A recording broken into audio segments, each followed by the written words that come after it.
쩡과의 전쟁, 이미 끝난 결혼이라고 믿었는데 이혼 후 동거까지 했던 남자가 떠나자 전처가 상간녀 소송을 예고했어요.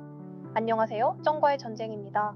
오늘 이야기는 사랑과 법이 충돌할 때 얼마나 복잡한 일이 벌어질 수 있는지를 보여주는 사례예요.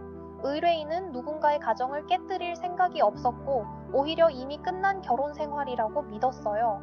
하지만 시간이 흐른 뒤 그 믿음은 거대한 법적 분쟁의 시작이 되고 말았어요. 의뢰인 A씨는 30대 초반 직장인이었어요. 어느 날 한 남성을 알게 되었고 시간이 지나며 호감을 갖게 되었죠. 문제는 그 남성이 법적으로 기혼자였다는 점이었어요. A씨는 관계를 발전시키기 전 수없이 물어봤죠. 남성은 늘 같은 말을 했어요. 같은 집에 살 뿐이지 부부는 아니야. 이미 각자 삶을 살고 있어. 곧 정리될 거야. 의뢰인은 그 말을 믿게 되었어요. 두 사람은 본격적으로 교제를 시작했고 남성은 이혼을 준비 중이라고 말하며 의뢰인을 안심시켰습니다. 하지만 시간이 지나도 이혼 소식은 들리지 않았죠. 의뢰인은 불안했어요. 혹시 속고 있는 건 아닐까 걱정되기 시작했죠.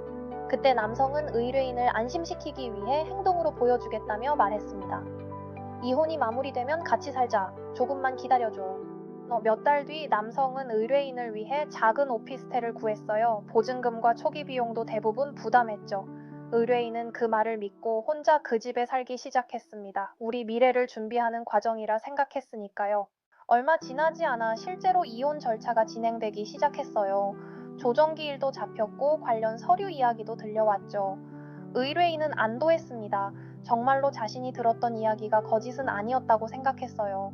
그리고 수개월 뒤 남성은 법적으로 이혼이 완료되었다고 말했습니다. 이혼 후 두 사람의 관계는 더욱 진지해졌고 마침내 함께 미래를 꿈꾸며 동거를 시작했습니다. 주변 사람들도 모두 축복했죠. 서로의 가족도 알게 되었고 의뢰인의 부모님께 인사도 드렸어요. 주변 사람들 역시 결혼을 예상했죠. 의뢰인도 행복한 미래만 남았다고 믿었습니다. 하지만 행복은 오래가지 않았어요. 동거를 시작한 지 얼마 지나지 않아 남성의 태도가 달라지기 시작했어요.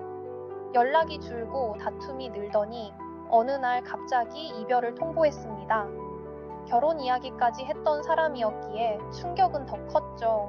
이별 후 의뢰인은 더욱 놀라운 사실을 알게 되었어요. 남성이 다시 전 배우자와 연락하며 지내고 있다는 사실이었죠.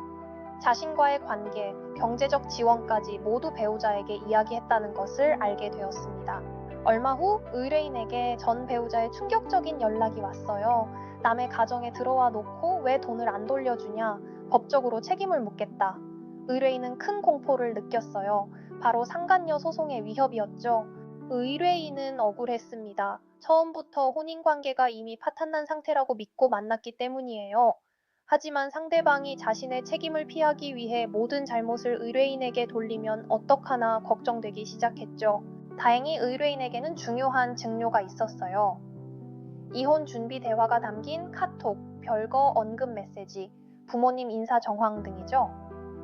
이런 자료들은 향후 법정에서 중요한 증거가 될 수 있습니다. 법원은 무엇을 볼까요? 상간소송은 단순히 교제 사실만으로 결정되지 않아요. 교제 당시 혼인관계가 실질적으로 유지되었는지, 상대방이 기혼자임을 알고 고의가 있었는지가 중요합니다. 감정보다 증거가 중요해요. 당시 나누었던 대화, 객관적인 자료를 보관하는 것이 최선입니다. 사랑은 믿음으로 시작되지만 법정에서는 증거가 말하기 때문이죠. 차분히 자료를 정리해야 합니다. 오늘도 여러분의 소중한 권리를 지키기 위해 쩐과의 전쟁이 함께하겠습니다. 도움이 필요하시다면 언제든 찾아주세요. 지금까지 쩐과의 전쟁이었습니다. 감사합니다.